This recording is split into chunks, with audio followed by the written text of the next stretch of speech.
Hello children, welcome. So what shall we do today?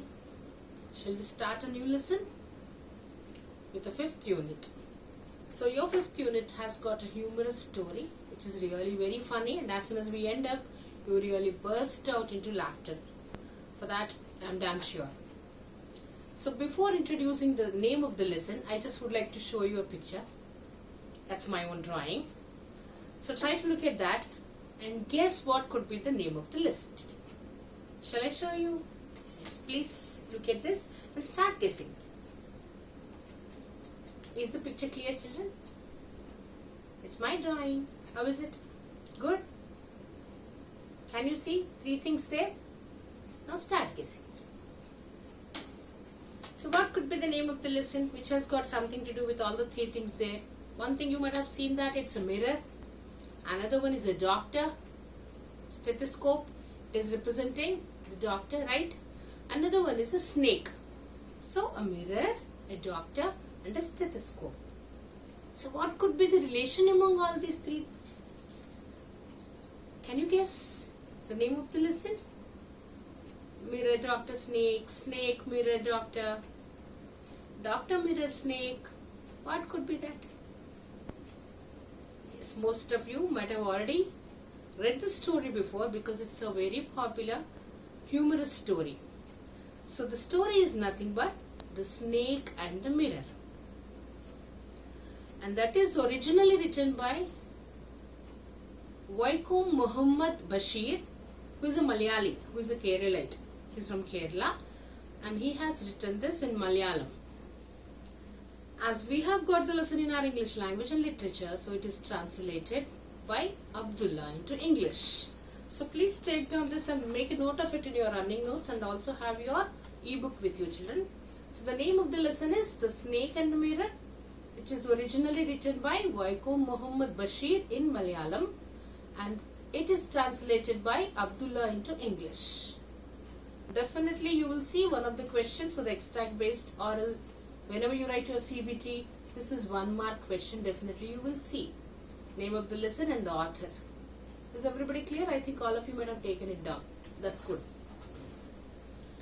So now we can start the lesson. But before we start, they just have given you a few questions, self questions, like you can ask yourselves and just give answers to yourself as well.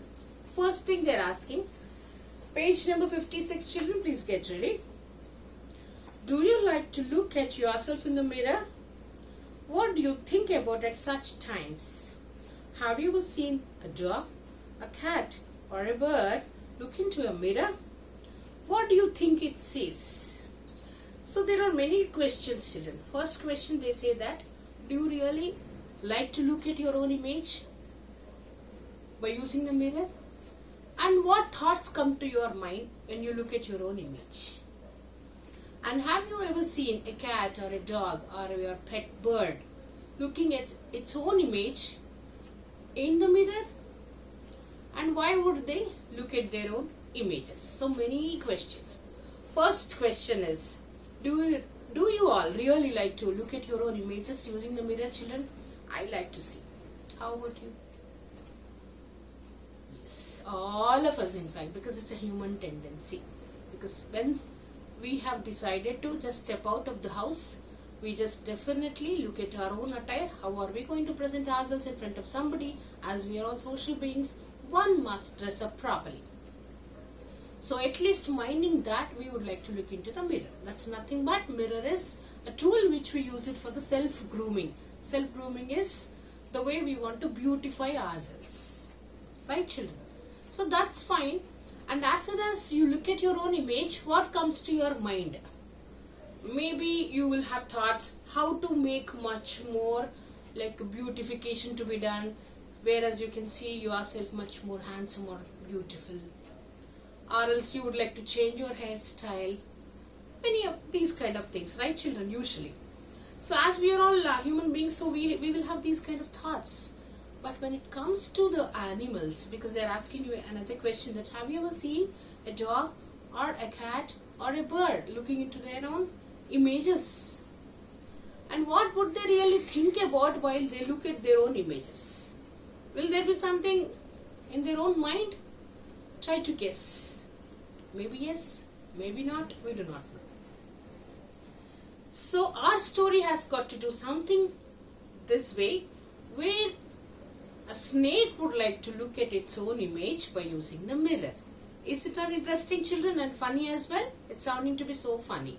So yes, as I said, it's going to be a very humorous story, having very good humorous words. Wit and humor is must to have in our daily life, children. So this is something which adds on interest to develop reading to us these kind of humorous books. So please look into your text and let's go about.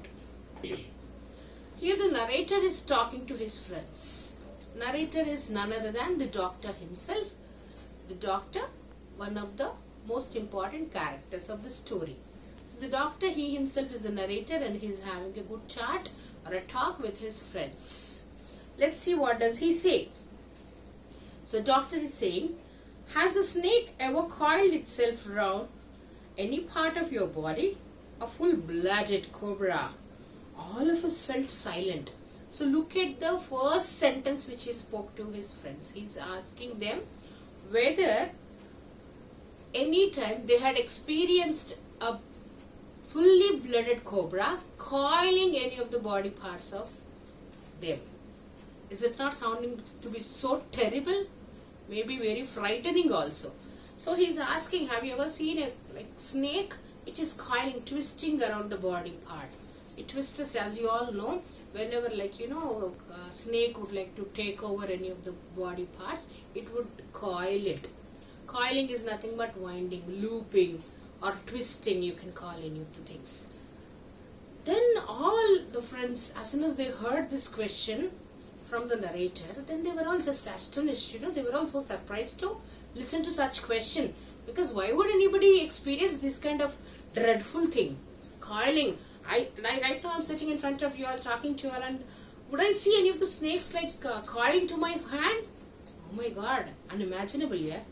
So then such question, even the same thing was felt by his friends also. They were quiet, they were silent, they did not respond. So the question came from the homeopath. Homeopath is nothing but, homeopathy doctor here. He practices homeopathy. Homeopath is a kind of a treatment offered for the people, which has got very very mild dosage of the medicines would be offered with a slight sugar coated balls. You all might be fond of taking homeopathy medicines, right? So he's a homeopathy. This is homeopathy doctor. Our narrator is a homeopathy doctor. The topic came up when we were discussing snakes. So how did the topic come there? As all the friends were sitting together and they were just talking, and all of a sudden some topic came about the snakes as they were discussing. So that's how when they started speaking about the snake, maybe our narrator, that is the homeopathy doctor, would have recollected one of his memories where it has something to do with the snakes, and then immediately he has asked this question, that have you ever experienced a snake, that is fully blooded cobra, winding up or looping up the body parts? We listened attentively as the doctor continued with his tale. So all the friends, they were just listening to the narrator, paying a lot of attention because it's something interesting. They found it. Then they thought of listening completely to what he says.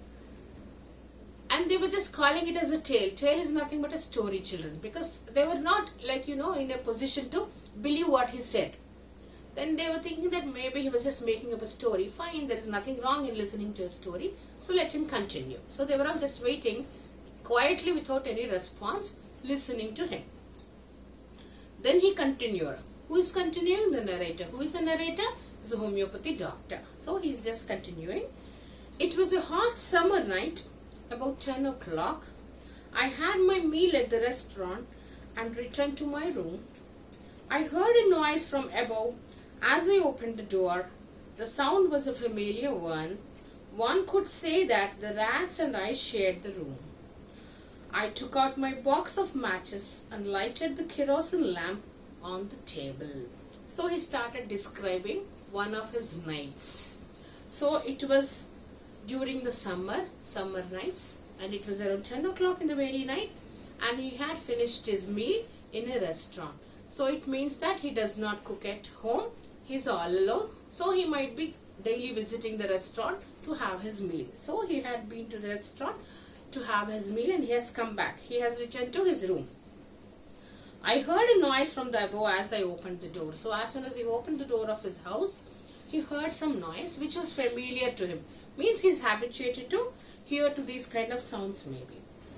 One could say that the rats and I shared the room. Please underline, children. This is where he's starting saying something, which is a little humorous. So he says that everybody would know that I am sharing my room with the rats. So it means that his house is filled with many of the rats. So the sound which he was speaking about, maybe it was caused by the same rats. So he says that the rats and I shared the room. So as if the owners of the house, they are the rats and he is permitted to share their room with them. So he was just joking there.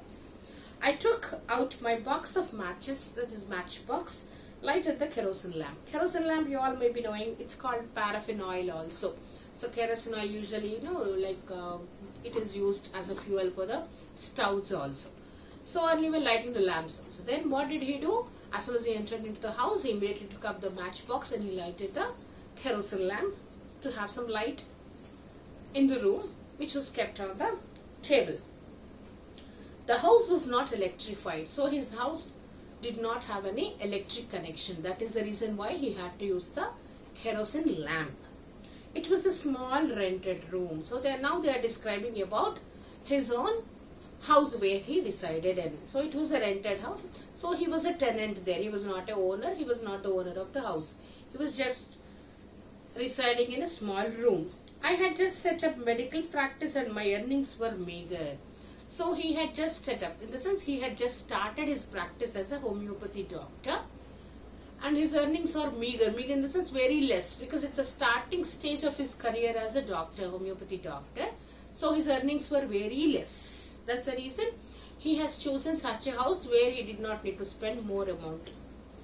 I had about 60 rupees in my suitcase. So how much amount did he have, children? He had rupees 60 in his suitcase, along with some shirts and dhotis. So they are just giving us the information that when he says that he had very meager earnings, so he is economically very poor, we must understand. We need to understand that he belonged to a very economically poor family here.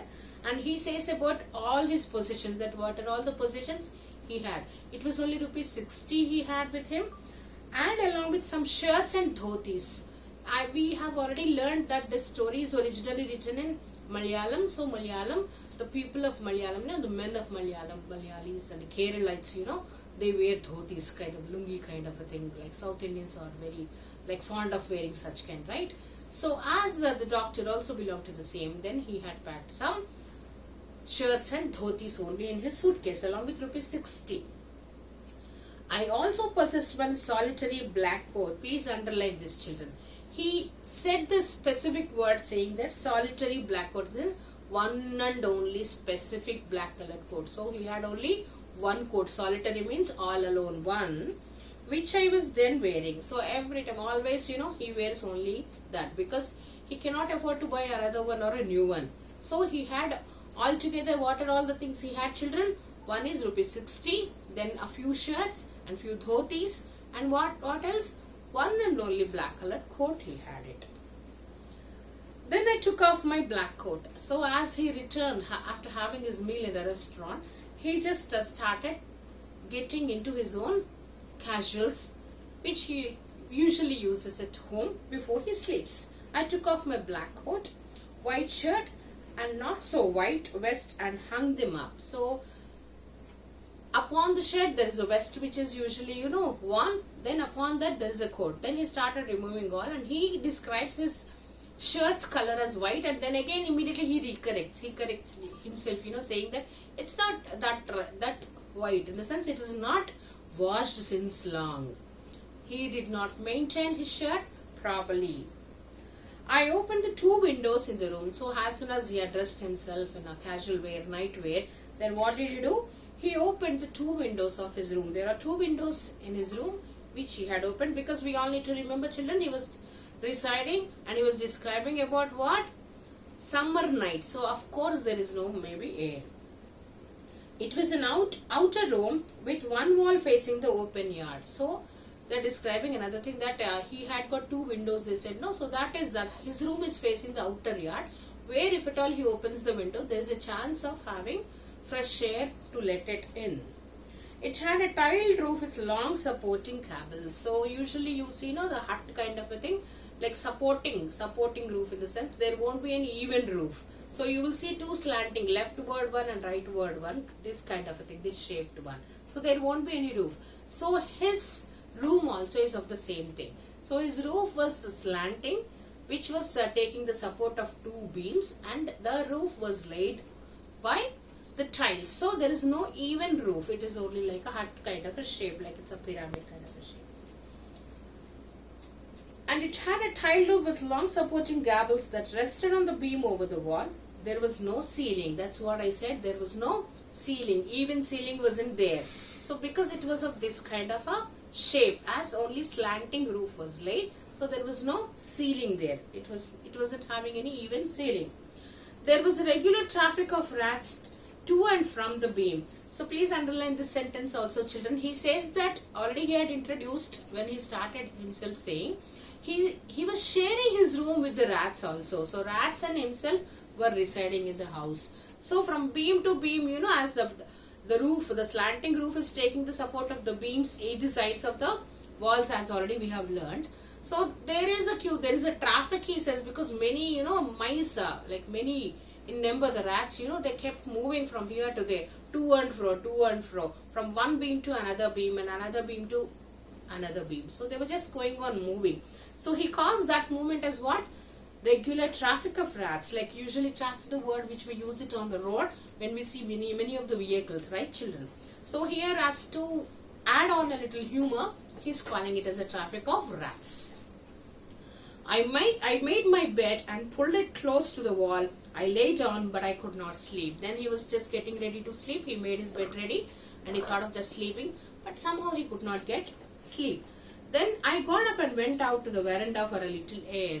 As it was summer night, and that too the room as it is was very hot, then he thought, fine, let him just go to the veranda and enjoy some fresh air. But the wind god seemed to have taken time off. So see, children, again, please underline this. Even sarcastically he says that even wind god also was not in his favor to let him enjoy cool air here or cool breeze here. So he says that even wind god is not in his favor. So there was no air in the veranda also. Then what does he do? What would happen further? Let's continue in the next session.